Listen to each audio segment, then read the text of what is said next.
Hello, my name is Ken Kember, and I'm EDC's Chief Financial Officer. I'm happy to share with you today some highlights from EDC's 2019 financial results. However, I have to say that 2019 feels like a long time ago, pre-coronavirus, so really a whole different era. In addition to sharing our 2019 results, I think it will be helpful to speak to our current activities as well, and how those are affecting our 2020 financial results. Let me start with 2019. We finished the year with a net income of $462 million. This is quite a bit lower than our corporate plan, and there are two reasons for that.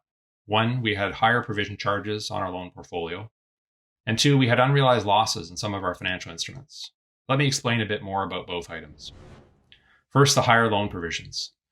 EDC has a $52 billion loan portfolio. We set up a loan allowance to reflect the potential losses we might anticipate in our loan portfolio. Each year, we increase or decrease that allowance depending on what's happening in the portfolio.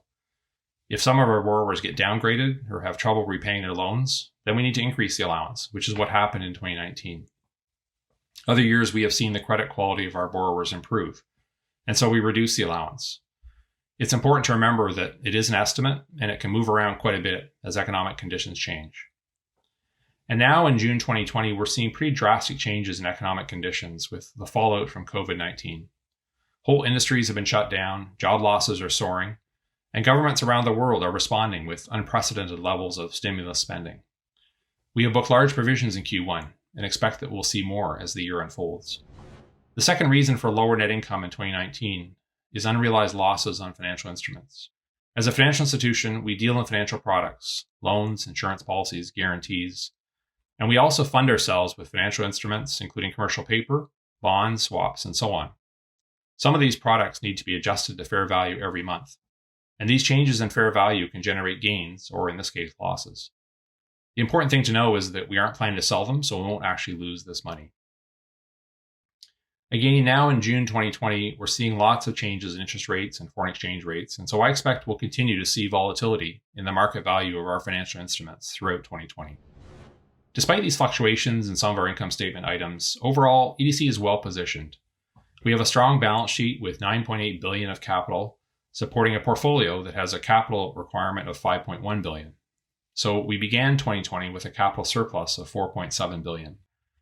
Under our capital adequacy policy, we pay out any excess capital to our shareholder, the Government of Canada, over a 5-year period. And so we had planned on paying a dividend of $930 million in the first quarter of 2020.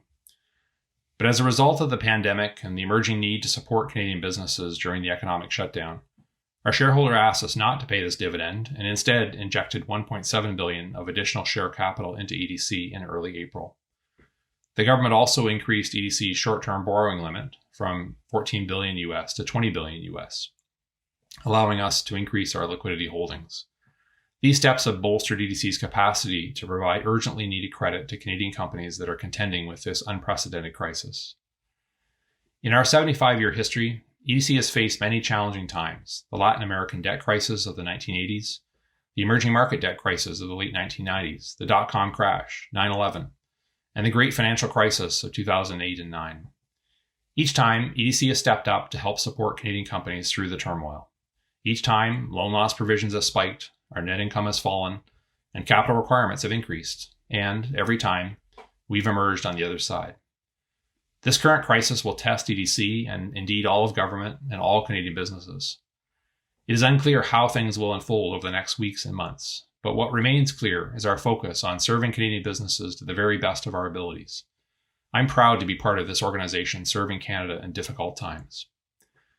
In closing, let me thank you for watching, and I invite you to share any feedback or questions with us online.